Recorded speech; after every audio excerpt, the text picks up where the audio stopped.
मती रचित सुसमाचार 4 अध्याय 1 से लेकर 25 तक। तब आत्मा यीशु को जंगल में ले गया ताकि इब्लिस से उसकी परीक्षा हो।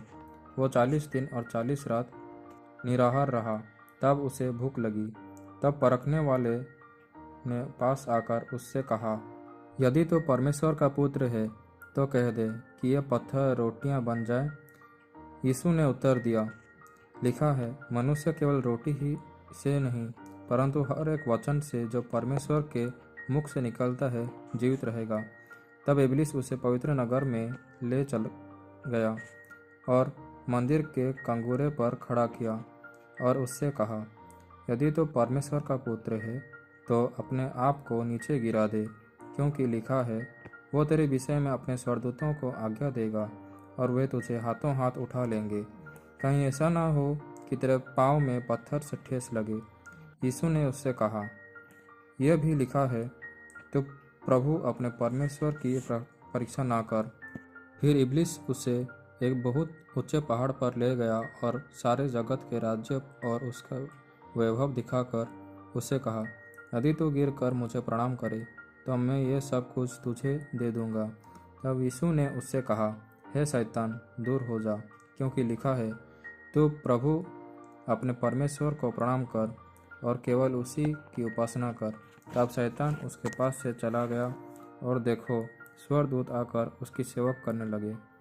जब उसने यह सुना कि यूहन्ना बंदी बना लिया गया है तो वो गलील को चला गया और वो नासरत को छोड़कर कफरनहूम में, जो झील के किनारे जबूलून और नप्ताली के देश में है, जाकर रहने लगा, ताकि जो यशायाह भविष्यद्वक्ता के द्वारा कहा गया था वो पूरा हो।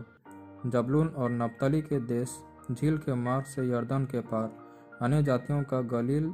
जो लोग अंधकार में बैठे थे उन्होंने बड़ी ज्योति देखी, और जो मृत्यु के देश और छाया में बैठे थे उन पर ज्योति चमकी।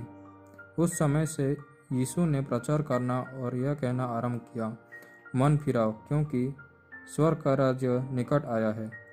गलील की झील के किनारे फिरते हुए उसने 2 भाइयों अर्थात समोन को, जो पतरस कहलाता है, और उसके भाई अंद्रियास को झील में जाल डालते देखा, क्योंकि वे मछुए थे।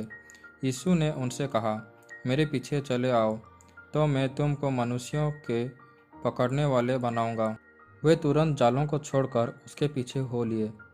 वहाँ से आगे बढ़कर यीशु ने और 2 भाइयों अर्थात जब्दी के पुत्र याकूब और उसके भाई यूहन्ना को देखा। वे अपने पिता जब्दी के साथ नाव पर अपने जालों को सुधार रहे थे। उसने उन्हें भी बुलाया। वे तुरंत नाव और अपने पिता को छोड़कर उसके पीछे हो लिए। यीशु सारे गलील में फिरता हुआ उनके आराधनालयों में उपदेश करता और राज्य का सुसमाचार प्रचार करता और लोगों की हर प्रकार की बीमारी और दुर्बलता को दूर करता रहा, और सारे सीरिया देश में उसका यश फैल गया, और लोग सब बीमारों को, जो नाना प्रकार के बीमारियों और दुखों में जकड़े हुए थे और जिनमें दुष्टात्माएं थी, और मिर्गी वालों और लकवे के रोगियों को उसके पास लाए, और उसने उन्हें चंगा किया। गलील और दिकापुलिस, यरूशलेम, यहूदिया और यरदन नदी के पार से भीड़ की भीड़ उसके पीछे हो ली।